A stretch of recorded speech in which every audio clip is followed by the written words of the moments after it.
Supreme court के bench number 1 के cases delist. Chief justice Umar Bandial, justice Jamal Mandokhel और justice Athar Minallah शामिल थे।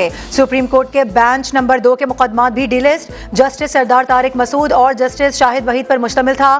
मुकदमात की समाअत के लिए नया बेंच तश्कील। जस्टिस एजाजुल एहसन और जस्टिस अमीनुद्दीन खान शामिल। पीटीआई से मुज़ाकरात करने हैं या नहीं, वज़ीर आज़म आज इत्तेहादियों से मुशावरत करेंगे। सियासी सूरत हाल और सुप्रीम कोर्ट में ज़ेर समाअत मुकदमे पर भी तबादला ख्याल होगा। वफाकी काबीना की बैठक भी आज होगी, अहम फैसलों का इम्कान। फौज किसी खास सियासी सोच और जमात की जानिब रागिब नहीं, ना ही सियासत में धकेलना मुल्की मफाद में है। ताकत का महवर अवाम है। हुकूमत और फौज के गैर सियासी रिश्ते को सियासी रंग देना मुनासिब नहीं। DGISPR की प्रेस ब्रीफिंग, बोले आर्मी चीफ तमाम स्टेक होल्डर्स को इत्तेफाक राय पैदा करने का मशवरा दे चुके। हमारे लिए तमाम सियासतदान और सियासी जमातें काबिल एहतराम हैं। सोशल मीडिया पर इदारों के खिलाफ गुफ्तगू गैर आइनी और गैर जिम्मेदाराना है। रिटायर्ड फौजी अफसरान हमारा असासा है, उन्हें सियासत का लिबादा नहीं ओढ़ना चाहिए।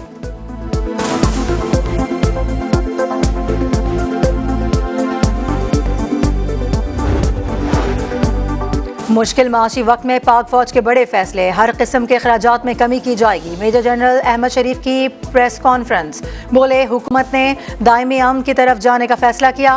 अवाम और फौज की कुर्बानियों की बदौलत आज मुल्क में कोई नो गो एरिया नहीं, कोई शक में न रहे। अवाम के ताउन से हर चैलेंज पर काबू पा लेंगे। वतन अजीज को अमन का गहवारा बनाएंगे।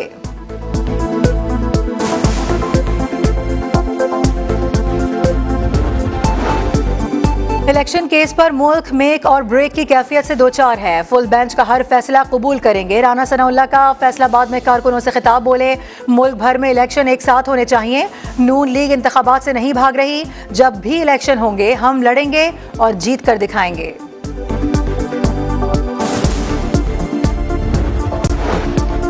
ठट्टा में कौमी शहरा पर खौफनाक हादसा, ट्रक की सुजुकी पिकअप को टक्कर, 9 अफराद जाम बहक। हादसे का शिकार अफराद कराची से पिकनिक मनाने गए थे।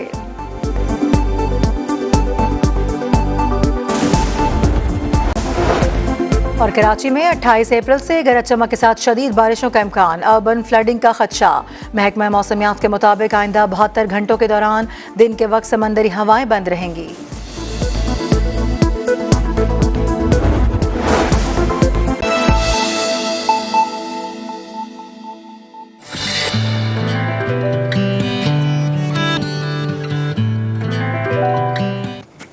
Welcome back once again. अच्छा जी, मौसम गर्मा की शुरुआत होते ही जिल्द के कई मसाइल सर उठाना शुरू कर देते हैं, क्योंकि इस मौसम गर्मी की वजह से बेतहाशा पसीना आता है। जाहिर सी बात है, स्वेटिंग होगी, धूल मिट्टी आपके चेहरे पर जमना शुरू हो जाती है, जिसकी वजह से जल्द में बैक्टीरिया पैदा हो जाते हैं और जल्द का रंग भी जो है वो एकदम से बदल जाता है। एक्नी हो जाती है आपकी स्किन पर, और फिर पोर्स जो हैं, आपको खुले पोर्स, जो ओपन पोर्स होते हैं, वो आपके लिए बहुत बड़ा मसला बन जाते हैं। अब इस पर हमने राय लेने के लिए स्किन एक्सपर्ट डॉक्टर नुदरत खान को बुलाया। अस्सलाम वालेकुम, गुड मॉर्निंग, कैसी हैं आप? अल्लाह का शुक्र, अल्हम्दुलिल्लाह। वेलकम टू नया दिन। मुझे ज़रा ये बताएं कि लड़कियां बहुत परेशान होती हैं गर्मियों में कि जी स्किन हमारी बहुत ज़्यादा ख़राब हो गई है, बहुत एक्नी हो गई है। आप तो माशाल्लाह इतनी फ्रेश मुझे लग रही हैं। क्या करना चाहिए आपको अपनी स्किन फ्रेश रखने के लिए? बेसिकली मैं अपने पेशेंट्स को भी यही गाइड करती हूँ कि आपने अकॉर्डिंग आप जैसे भी मौसम वेदर है उसे अकॉर्डिंग अपनी जो स्किन केयर है उसका ख्याल रखना है। अगर विंटर्स हैं तो उसमें अपनी स्किन केयर का किस तरह ख्याल रखा जाए, और अगर समर्स है तो उसमें किस तरह ख्याल रखा जाए। एज यू नो, गर्मी बहुत ज़्यादा होती है, स्वेटिंग बहुत ज़्यादा होती है, और आपका कॉम्प्लेक्शन भी गर्मियों में सन एक्सपोजर बहुत ज़्यादा होता है। तो लोगों को, मैं अपने पेशेंट्स को ये रिकमेंड करती हूँ कि वो SPF का बहुत ज़्यादा इस्तेमाल करें। सनस्क्रीन का लाजमी इस्तेमाल करना है, चाहे विंटर हो चाहे समर हो, सनस्क्रीन सब मस्ट थिंग। और पेशेंट को मैं ये भी गाइड करती हूँ कि लोग सनस्क्रीन लगाते भी हैं तो उनका माइंडसेट ये होता है कि हमने सनस्क्रीन लगा ली है सुबह तो वो पूरा दिन उसमें गुजर जाता है उनका, तो वो इस तरह से नहीं होता। सिर्फ चंद घंटे के लिए, चंद 2 आवर्स, अप्रॉक्स 2.5 आवर्स तक ही सनस्क्रीन कोई काम करती है, अदरवाइज आपको रिपीटेशन में लगानी पड़ती है। अच्छा, मुझे ये बताएं कि अक्सर मैंने देखा है कि गर्मियों में आपकी स्किन पे ऑयल ज्यादा आ जाता है। बिल्कुल ऐसे, क्योंकि ज़्यादा गर्मी है, फिर स्वेटिंग होती है, फिर ऑयल और उस स्वेटिंग का मिक्सचर आपकी स्किन पे दाने बनना शुरू। बिल्कुल ऐसे, कुछ लोगों की स्किन पे रैश हो जाता है। बिल्कुल ऐसे। वो क्यों होता है? वो उससे बचने के लिए क्या करना है? हाँ, बेसिकली इसमें ये होता है कि अगर आप डेली अगर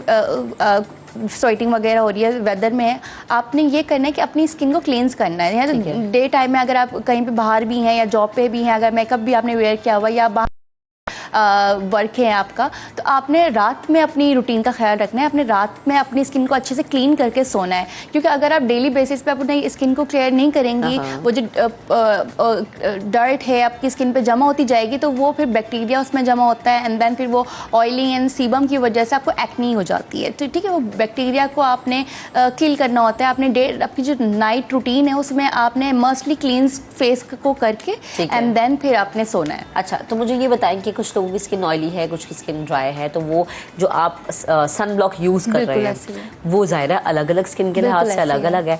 ऑयली स्किन के लिए क्या सन ब्लॉक रिकमेंड करते हैं? नॉन ग्रीसी ऑयली स्किन के लिए आई वुड रिकमेंड कि नॉन ग्रीसी कोई सनस्क्रीन यूज़ करें। Mostly sunscreen oil skin type भी होती है, वो आपको अपने अकॉर्डिंग स्किन के देखना पड़ेगा कि ऑयली स्किन ना, उसमें मेंशन भी होता है कि ऑयली स्किन वालों के लिए है या ऑयल स्किन टाइप है, तो वो आप देख के आराम से ले सकते हैं। अच्छा, नॉन ग्रीसी ज़्यादा बेटर रहता है समर्स में, स्पेशली समर्स में। अच्छा, समर में आप बाहर तो आपने निकलना है, मेकअप भी आपने करना है, स्टे नहीं करता समर में आपका मेकअप, आपकी स्किन का कोई इशू है कि स्टे नहीं करा, या फिर आप कहते हैं अच्छा गर्मियों में तो वैसे भी स्टे नहीं करता? एग्जैक्टली वो स्वेटिंग की वजह से होता है मोस्टली। अगर आपने सही प्रोडक्ट्स अपने विंटर्स में, समर्स में अपने प्रोडक्ट्स को भी चेंज करना होता है कि अकॉर्डिंग स्किन किस तरह की ड्राई हो रही है या आपकी ऑयली स्किन हो रही है, उसके अकॉर्डिंग आप प्रोडक्ट्स भी यूज़ करें तो ज़्यादा बेटर रहता है। ठीक है। अच्छा, मुझे बताएं कि हम कहते हैं कि जी पानी का इंटेक बड़ा ज़रूरी होता है गर्मियों में, आप जितना पियेंगे पानी वो आपकी स्किन पे नजर आएगा। कुछ खवातीन ये करती हैं कि अब चूंकि रमज़ान है, मैं इसलिए ये पूछ रही हूँ क्योंकि रमज़ान में आप पानी का इंटेक पूरा नहीं कर पाते।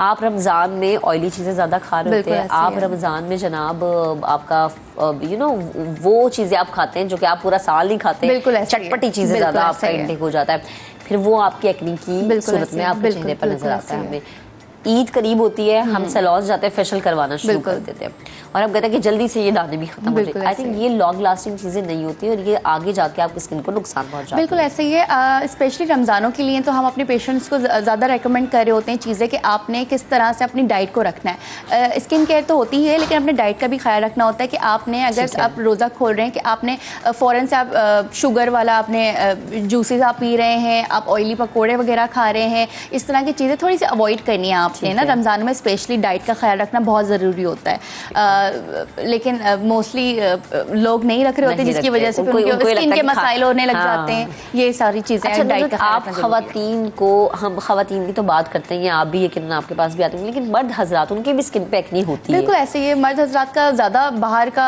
एक्सपोजर होता है। एग्जैक्टली इसकी वजह से उनको हम भी ये रिकमेंड करते हैं सनस्क्रीन सा मस्टिंग और रिपीटेशन में उनको लगानी है और स्किन का ख्याल रखना बहुत ज़रूरी है। नाइट टाइम में आपने अपनी स्किन का ख्याल रखना है, अपनी स्किन को क्लींस करके ही सोना है, चाहे वो मेल हो फीमेल हो, हम दोनों को यही रिकमेंड करते हैं। स्किन जितनी क्लीन होगी, आपकी एक्नी नहीं होगी, डर्ट नहीं होगी, ओपन पोर्स नहीं होंगे, इस तरह से आपकी स्किन फ्रेश नजर आएगी। अच्छा, तो मुझे बताएं कि मर्द हजरात, चूंकि उन्होंने तो सिगरेट भी पीनी है, उन्होंने चाय भी पीनी है, कॉफ़ी भी पीनी है उन्होंने, तो वो जब आप सिगरेट पीते हैं तो सारा उसका रिएक्शन भी तो आपकी स्किन पे आता ही है ना, तो वो आप किस तरह उन्हें कहते हैं कंट्रोल? बेसिकली हमारे पास मोस्टली जो सिगरेट लेते हैं उनके लिए यही होता है कि उनकी लिप्स डार्क डिस्कलरेशन हो जाती है। उसके लिए हम अगर देखिए हमारे पास क्लिनिक पे जो भी पेशेंट्स आ रहे होते हैं, या तो वो बहुत वर्स कंडीशन में आ जाते हैं, ये बहुत ज़्यादा वर्स कंडीशन हो जाती है, तब जाके उनको ख्याल आता है कि हमने कोई ट्रीटमेंट करवाना है। उनको हम ये रिकमेंड करते हैं कि आपने अपनी स्किन का ख्याल खुद से भी रखना है। ट्रीटमेंट तो आप करवा रहे हैं, लेकिन स्किन का ख्याल रखना बहुत ज़रूरी है। जैसे स्मोकिंग अगर वो बहुत ज़्यादा कर रहे हैं तो वो जाहिर सी बात है सेहत के लिए भी अच्छा नहीं है और उनकी स्किन के ऊपर वाकई में इसके अच्छे साइड इफेक्ट्स बिल्कुल अच्छा असरात नहीं होते, साइड इफेक्ट्स होते हैं हर चीज़ के, तो वो आपने उनका ख्याल रखना है। साथ साथ जो पेशेंट्स आ रहे होते हैं उनको हम ट्रीटमेंट्स बता रहे हैं, जैसे हमारे पास हाइड्रा फेशियल्स हैं, स्किन की हाइड्रेट के लिए बहुत ज़रूरी है कि वो अपनी स्किन को हाइड्रेट रखने के लिए हाइड्रा फेशियल्स लें, और लिप के लिए भी हम बहुत ज़्यादा उनको रिकमेंड कर रहे होते हैं। कुछ लेजर्स हैं जिनके लिए हम ट्रीटमेंट कर रहे होते हैं, लेकिन ट्रीटमेंट की तरफ उनको आने की ज़रूरत ही नहीं पड़ेगी अगर वो खुद से ख्याल रखेंगे इन सब चीज़ों का। अच्छा नुसरत, गर्मियों में लोग सी साइड का ज़्यादा रुख करते हैं, बिल्कुल ऐसे बर्न हो जाते हैं जी, आपके हाथों पे भी बर्निंग हो गई है, आपकी स्किन में जल गया, कुछ लोग कहते हैं जी एलोवेरा का आप यूज करें। बिल्कुल। क्या रिकमेंड करेंगे अगर आप सी साइड पर जा रहे हैं? पहली तो चीज सन ब्लॉक आपने अपने बैग में रखनी है, मजीद क्या होना चाहिए? अगर सी साइड पर सनस्क्रीन का ज़्यादा इस्तेमाल करना चाहिए, लेकिन मैंने आपको बताया कि रिपीटेशन ज़रूरी है उसकी। लेकिन अगर सन टैन, बहुत सारे पेशेंट हमारे पास आते हैं सन टैन वाले पेशेंट, उनको बहुत ज़्यादा स्किन बर्निंग हो जाती है, सन एक्सपोजर की वजह से होता है, चाहे वो सी साइड पर जाए या ना जाए। उसके लिए हम बहुत सारे ट्रीटमेंट्स हमारे पास अवेलेबल होते हैं, उसके लिए लेजर्स अवेलेबल होती हैं, उसके लिए पील्स हमारे पास अवेलेबल होती हैं, लेकिन फिर वो स्किन का ख्याल रखना पड़ता है आफ्टर ट्रीटमेंट भी, ये सारी चीज़ें। अच्छा, मुझे ये बताएं कि अक्सर लोग जो हैं वो ये कहते हैं कि जी आप अपने डाइट में फ्रूट जो है वो अपना शामिल करें। कुछ लोग फ्रूट खाने के बजाय लगाने को प्रेफर करते हैं। बिल्कुल ऐसा ही है कि वो जब जैसा वो खाएंगे वैसे उनकी स्किन नजर आएगी, जैसे वो लगाएंगे वो स्किन नजर आएगी, तो वो ये भी अच्छा तरीका है। आप लगाना ज्यादा प्रेफर करती हैं, खाना मैं दोनों रेफर करती हूँ कि आप खाने पे ज़्यादा फोकस करें, और जो मोस्टली पेशेंट्स हमारे होते हैं कि वो जो खा रहे होते हैं फ्रूट्स वगैरह, उसका मास्क बना के लगा देते हैं, ये भी अच्छी चीज़ है, वो भी स्किन को हाइड्रेट करने में हेल्प आउट कर रही है। अच्छा, गर्मियों में चूंकि आप मेकअप कर रहे हैं, आपने बाहर तो निकलना ही है, लेकिन क्या जाहिर सी बात है आप तो स्किन एक्सपर्ट है, आपको आइडिया होगा कि क्या आपको अपनी फाउंडेशन वही रखनी चाहिए जो आप सर्दियों में यूज करते हैं, या आपको डिफरेंट कॉम्बिनेशन वाली फाउंडेशन समर में यूज करनी चाहिए? आप